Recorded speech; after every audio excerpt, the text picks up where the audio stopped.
Hello, Captains! This is the Doctor, and welcome to Season 14 of Star Trek Online.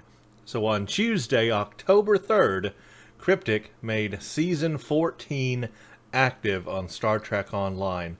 I'm actually a little surprised that it came this early. I was expecting it sometime in the latter part of October, and here we are, the very beginning of October, and they have delivered Season 14.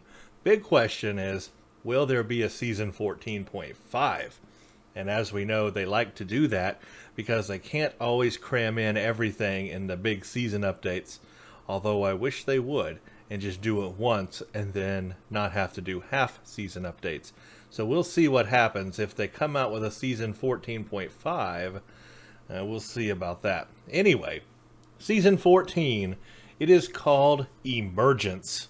That is the name here, and as the name implies, as the name and all the screenshots and pictures and everything imply, it's all about the Tzenkethi, the Lucari.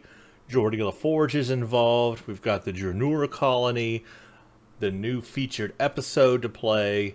That's what it's all about. It's all about that storyline. So if you don't like the Lucari storyline, you probably won't like this season. But that's what we're getting. It's all Lucari, Tzenkethi based stuff. So first, let's read about it. This is on the official Star Trek Online webpage here. Read along with me here. It says, Season 14 has arrived. This season is filled with new content, returning characters, and an amazing reveal almost a year in the making. This past summer, General Martok was found alive, broken out of prison in grand fashion, and reunited with the Klingons. Just last month, captains in Star Trek Online were able to team up with Captain Geordi LaForge on a mission near the Nexus, last seen in Star Trek Generations.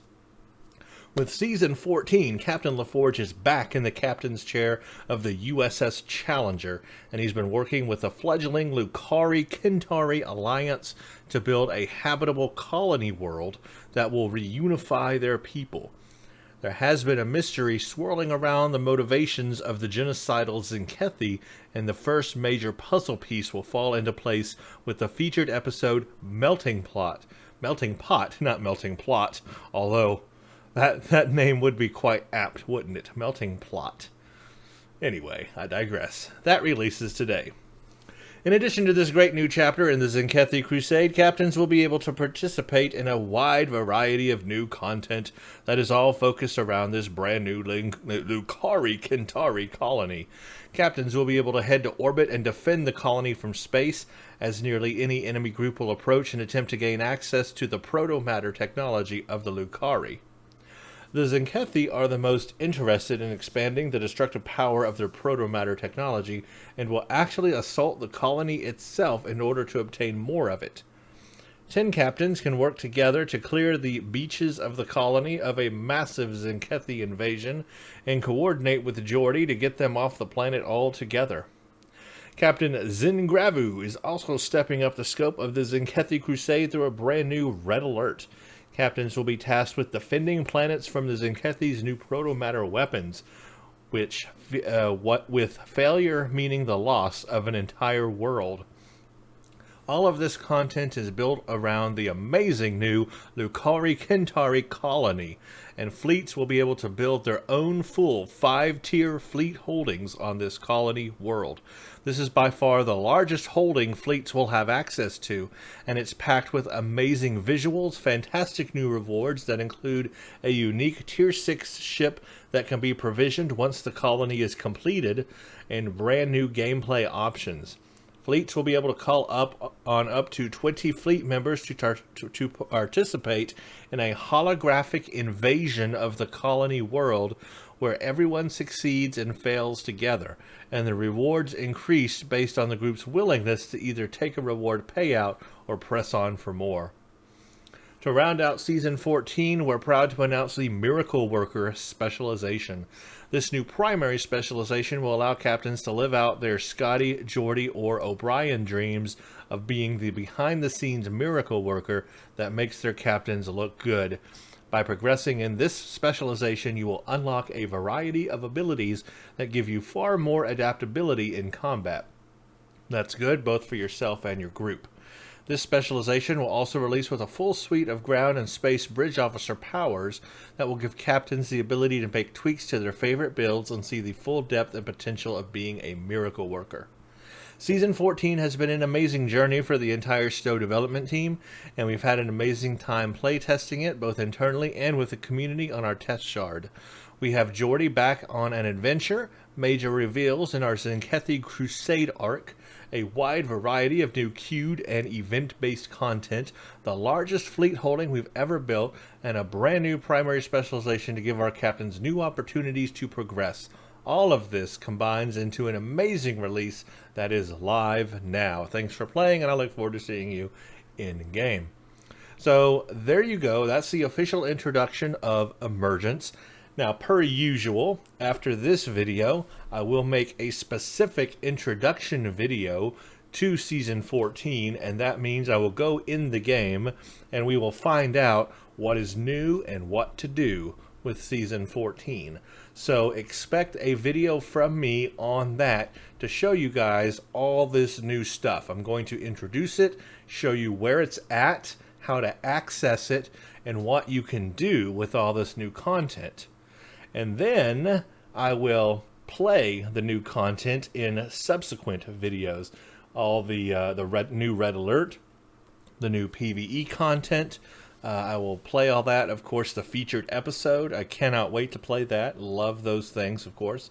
So all of that I will make videos on. So if you will just stay tuned, subscribe, so you get those notifications, and you will see those videos coming down later this week and into next week as I get to play all of that new content. So let's continue with the news here and go over all the other things being introduced as well. We've got the official launch trailer. I'm going to play it here without the audio just so I don't get in trouble. There's the Junora colony. I'm going to show you a preview of that in the next video. See it being built there?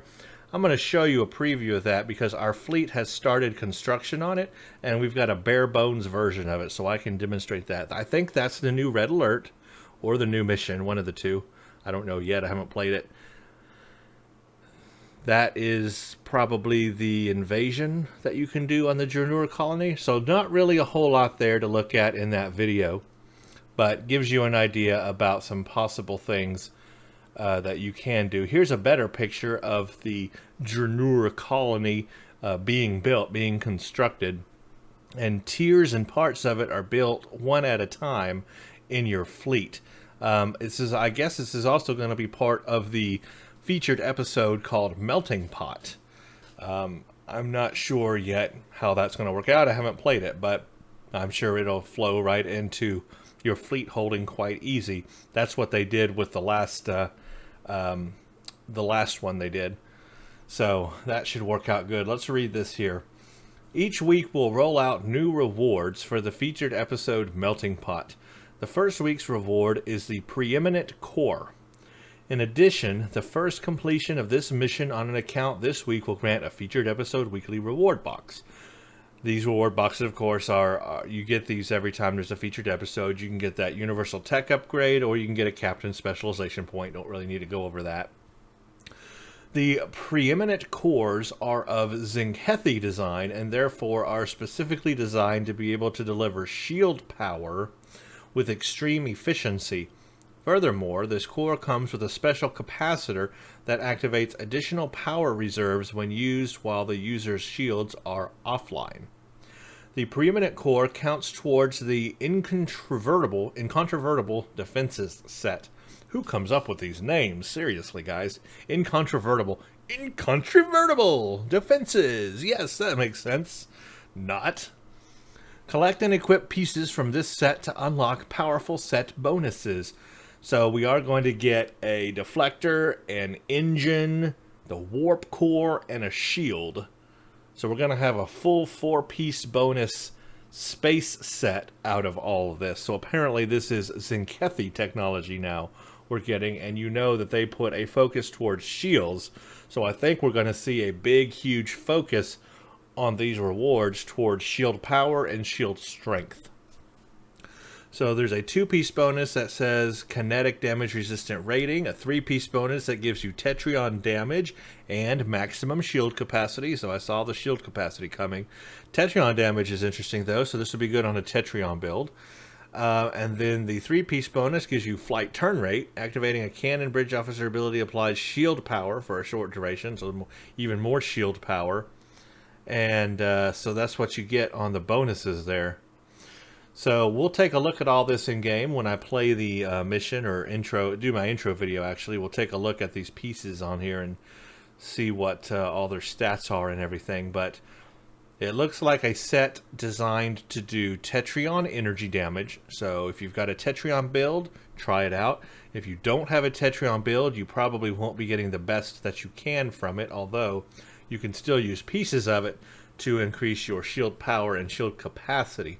So all about shield stuff. So this could be interesting on a cruiser build, a tanking build, for example, and you could change over and use Tetrion energy damage on a cruiser tanking build, or a science build. Science can also have really high shields. Imagine putting all of the shield buffs that this set's going to have in combination with the high shield modifier that a science ship already has. You could have some really, really high shield capacities on a science ship. I guess this could also work on an escort to get your shield power and strength up a little bit more, so you don't have to focus so much on hull resist or hull capacity. So that could help you there a little bit. It'll be interesting to try this out. I'm not really sure what the best build for this is going to be, or the best ship, or best career, but it looks like that it could fit in all three actually. So something to try out there. I will of course be trying it out. I've got to think, do I have a Tetrion build? You know, I don't think that I currently have a Tetrion build on any character, on any ship right now. That's something I'll have to look into. Alright, so that is Melting Pot. Can't wait to play the new featured episode. That should be fun. We've got Tzenkethi, Lockbox, and Low-Buy ships. So, new ships. And one of these ships, I really like the design of this UFO here. I mean, it is a proper UFO. Remember I told you the Triangle Lucari ship was a proper UFO. Now this is a proper UFO. I want it. I want to fly a UFO. Tzenkethi warfleets have clashed with the Federation and their allies twice within living memory, and both wars have proven that their technology and warfare tactics are a match for any other major civilization within the known galaxy. Their focus on inventive maneuvers and purpose-built shield arrays have helped secure victory in many engagements against what would otherwise be considered superior opponents. The following starships will become available with the release of the Tzenkethi Lockbox, scheduled to arrive on PC starting with Season 14. So this should be in the game now. You've got the Tzenkethi Ships Escort, Tier 6. I like the looks of it, first of all. It looks like a crab. Okay, I see the crab in it, but still, I like it. I like the texture. I like the color. We need more colored ships in the game. Blues and other colors like this. More colorful ships. I like the texturing on this ship. The agile Shukden Escort is feared by many that have encountered it in combat due to its unique combination of formidable shields and aggressive forward-facing weapon arrays. When you couple these capabilities with the Tzenkethi tendency to coordinate for both offensive and defensive, it's no wonder that these vessels have such an infamous reputation. The starship features a Lieutenant Tactical / Miracle Worker Bridge Officer seat. So a Miracle Worker is actually a Bridge Officer seat as well. It's not just a specialization. That's interesting. I'm going to have to look into that because I really don't know anything about that.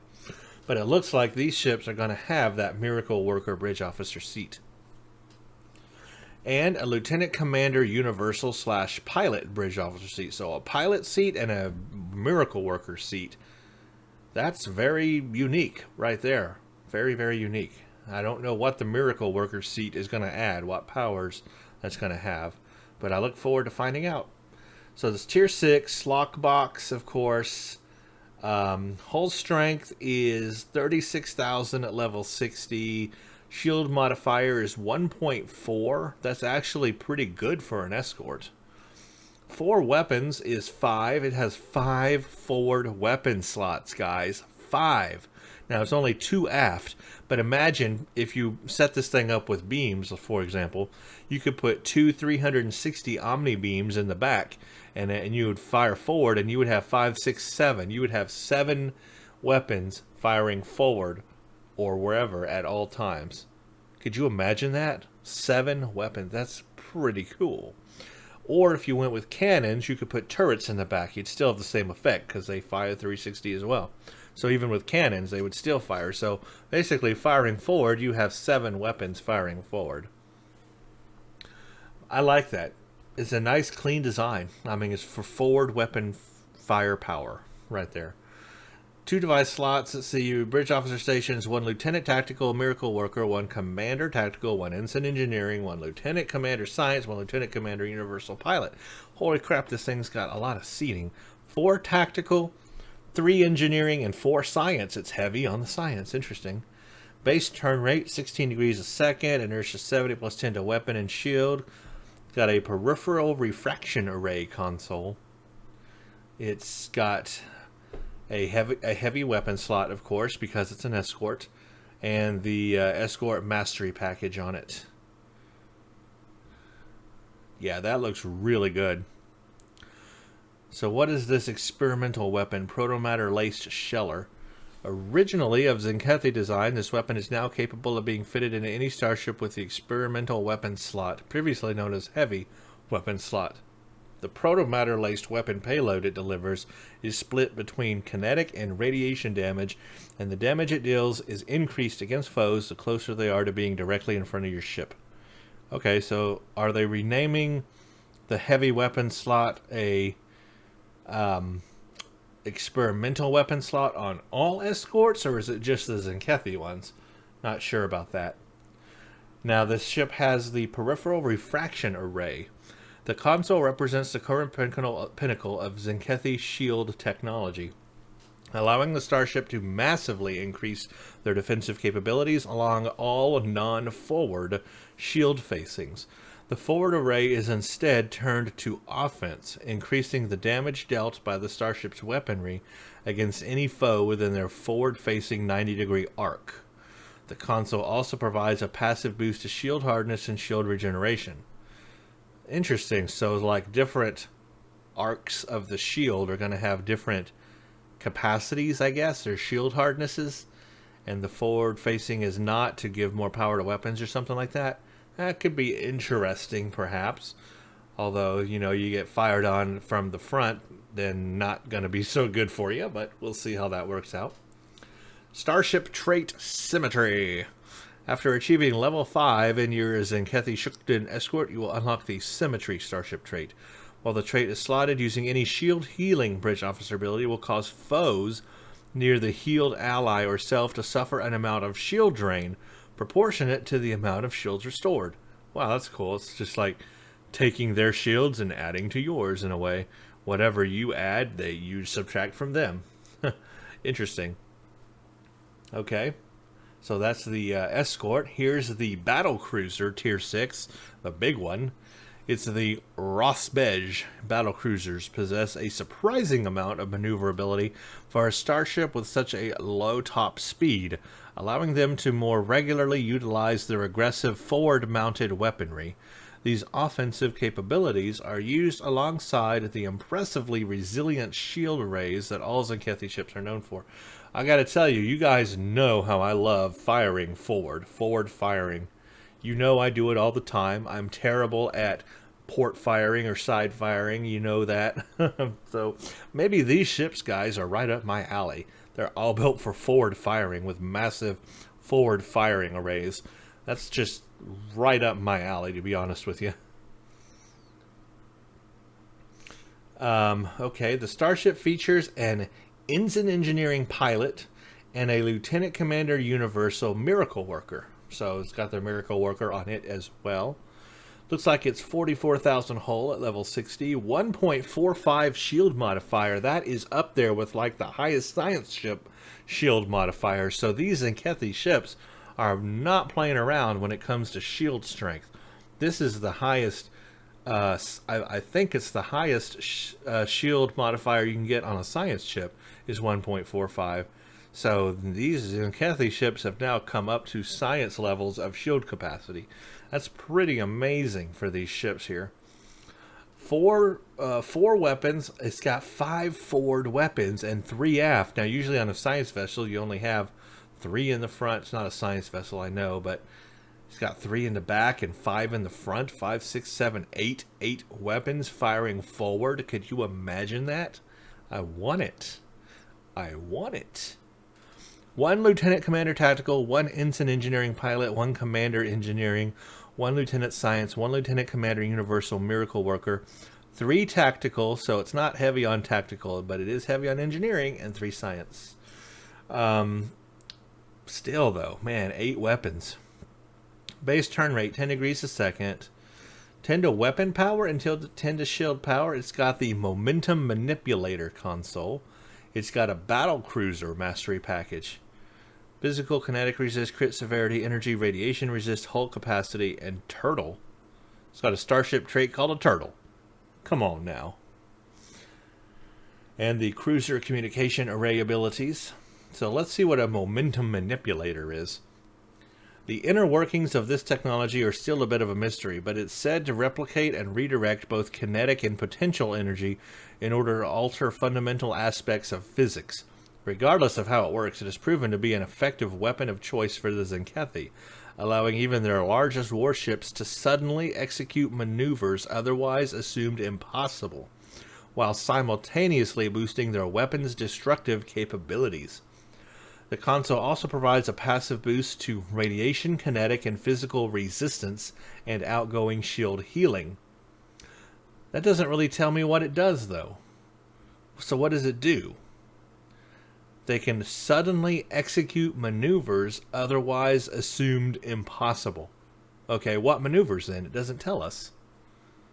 So what maneuvers can this thing do? I'm looking forward to finding out. I want to know. So I still have Momentum Manipulator. We still don't know what it does. Still mysterious. The starship trait is called Turtle. After achieving level 5 in your Tzenkethi Rospej battlecruiser, you will unlock the Turtle starship trait.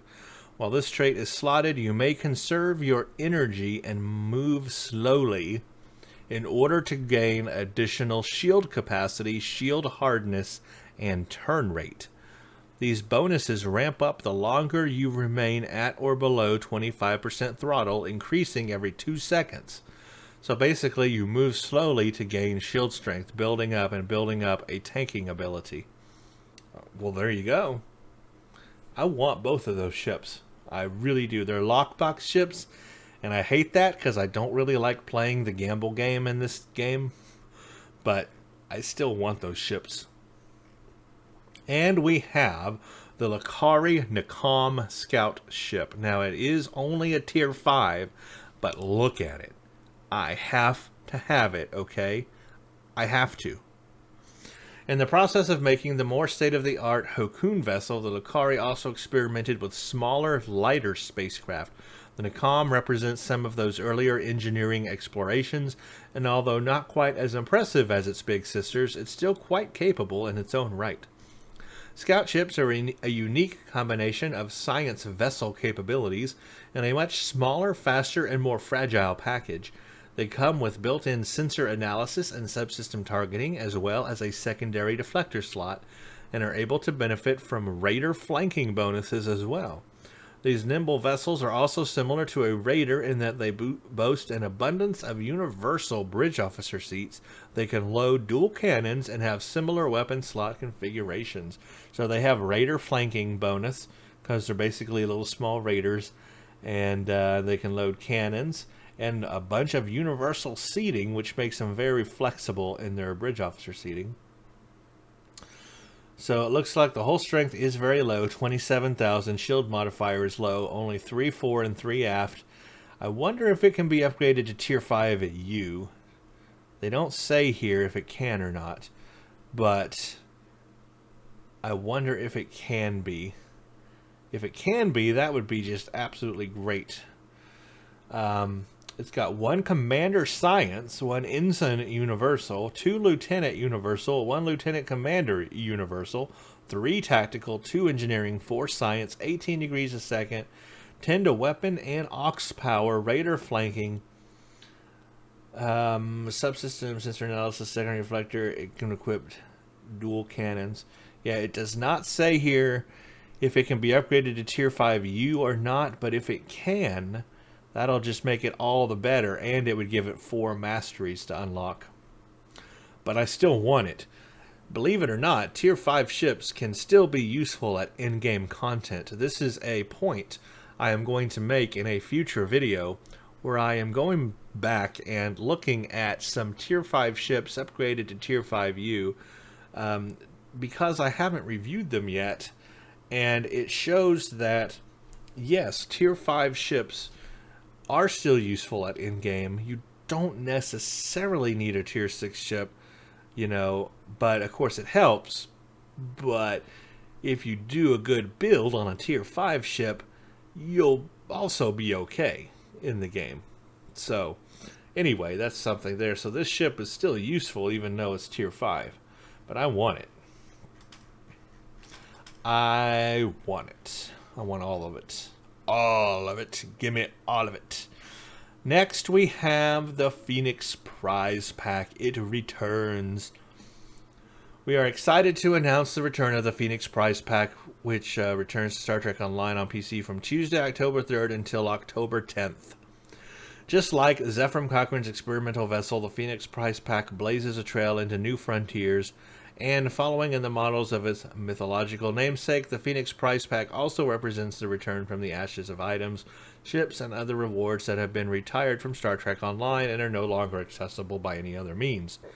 Purchasing and opening this promotional prize pack will offer players the unique opportunity of obtaining many otherwise inaccessible items, ships, and equipment, which are previously available from events or promotions, or as other limited availability rewards. Players visit the dilithium store to purchase a Phoenix Prize Pack for 4,500 dilithium, or in packs of 10. Every prize pack is character bound, and opening the pack will reward you with one of the prize tokens of varying rarity: epic, ultra rare, very rare, rare, and uncommon. Activating any prize token from your inventory presents you with the redemption store, which allows you to trade in prize tokens in return for your choice of items from a selection of retired items from the history of Star Trek Online. So there you go. You can read all about this here. This information has been known before, of course, but basically it's back right now to get you some items that have been in the game previously. Epic prizes, if you are able to get them, are the Breen Resreth, the Breen Sartheln, Kobali Samsar, Krenim Science Vessel, and Ferengi Nandi Warship. Ultra rare: Jem'Hadar Attack Ship, Breen Chell, Gret Warship, Breen Plesh Brek, Ryzen Corvette, Ryzen Luxury Cruiser, Voth Bulwark.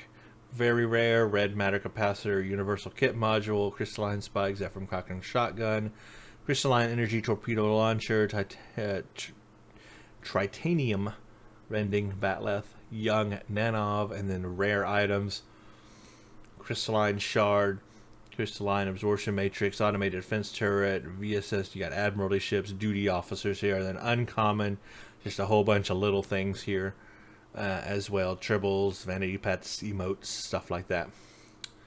So that's what you got. So that is pretty much the news for right now. It is October 4th as of this recording, and that is the latest news. That is Season 14 Emergence.